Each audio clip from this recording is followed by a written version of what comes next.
football, mais tout d'abord un autre sujet un petit peu plus léger qui divise peut-être un peu moins, mon cher Olivier de Lagarde. C'est la Mirabelle. J'espère que ça divise pas quand même. Et pour en parler, je le disais juste avant, on accueille Quentin Hoffmann, président de l'association des Mirabelles de Lorraine. Vous êtes avec nous, bonjour. Oui, bonjour. Ça dure combien de temps la saison de la Mirabelle, dites-moi?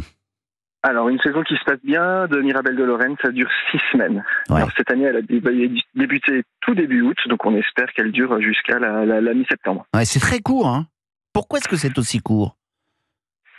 C'est très court déjà parce que on est peu de producteurs à produire de la Mirabelle de Lorraine, et puis on cueille les fruits mûrs à point dans les arbres quand on travaille avec l'IGP, l'indication géographique protégée, et donc du coup ça raccourcit forcément la période de récolte. Dites-moi, alors c'est vrai qu'on parle beaucoup de la Mirabelle de Lorraine, la fameuse Miralor, hein, mais on fait de la Mirabelle un peu partout, non? Alors on en fait on en fait principalement déjà en Lorraine. J'étais sûr que vous ne seriez pas d'accord avec moi, vous voyez. Mais on peut en trouver dans d'autres endroits, mais il y a une particularité en Lorraine, c'est que on a un terroir qui est vraiment particulier. On a des sols très riches en argile. On a un climat continental avec des hivers froids et des étés chauds, mais des nuits fraîches, ce qui leur permet de prendre les petites joues rouges qu'on aime bien chez elles. Donc on a quelques avantages. Et puis aussi, on a le gros avantage que la Mirabelle, elle est présente en Lorraine depuis plusieurs siècles, je dirais. Donc on a un vrai savoir-faire. On a des hommes qui savent vraiment bien la cultiver, donc un terroir, un bon fruit, un savoir-faire, et puis ça vous donne une excellente Mirabelle de Lorraine. Bon, mais chaque année, c'est un peu la grande question, hein. Est-ce qu'il va y en avoir et en avoir suffisamment? Cette année, c'est une bonne année pour la Mirabelle? Cette année, oui, c'est une bonne année. Si on est sur un volume à peu près normal, c'est-à-dire qu'il n'y en a ni trop ni pas assez.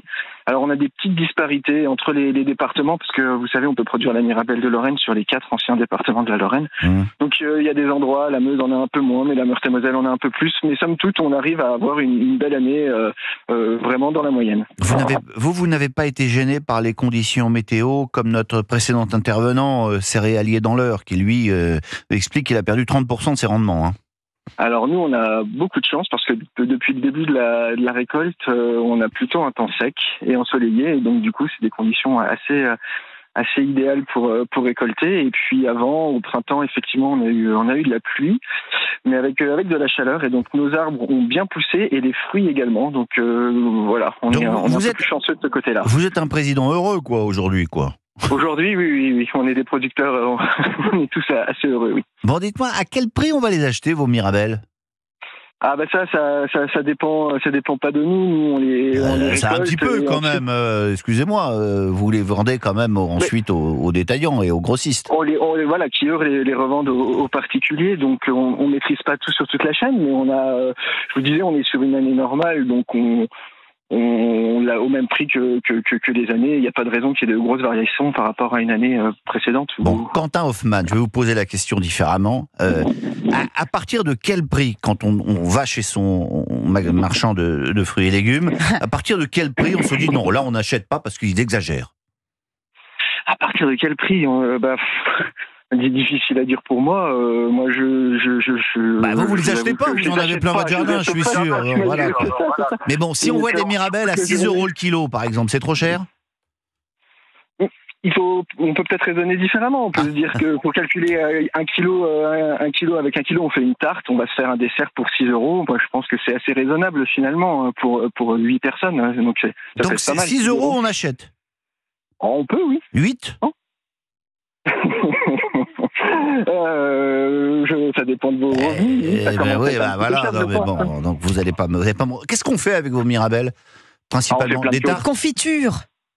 Moi, j'adore. Je vais vous dire, j'adore les tartes aux Mirabelles. Je pense que c'est les meilleures avec la tartes cassonade du monde. dessus. Voilà, on peut mettre un peu de. Alors, si vous l'achetez IGP Mirabelle de Lorraine, la cassonade, elle sert à rien. On a des fruits super sucrés. Oui. Estelle, la tarte et les fruits, et c'est suffisant.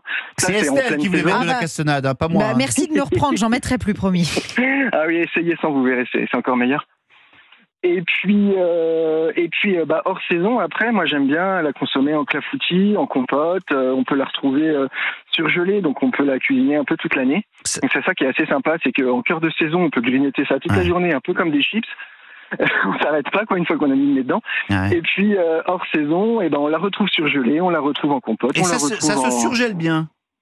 Ah oui, ça se surgèle très bien. On l'a d'ailleurs intégré dans le cahier des charges de l'IGP Mirabelle de Lorraine, le fruit surgelé. C'est vraiment une manière qui permet de conserver le fruit avec toutes ses bonnes qualités. Donc c'est une bonne manière de le conserver, oui. Bon, écoutez, merci beaucoup Quentin Hoffmann, président de l'association des Mirabelles de Lorraine, les Miralors. Donc à consommer sans modération, tout dépend quand même du prix auquel vous les avez chez votre marchand de fruits et légumes. C'est moi qui vous remercie, bonne journée. Bonne journée à vous.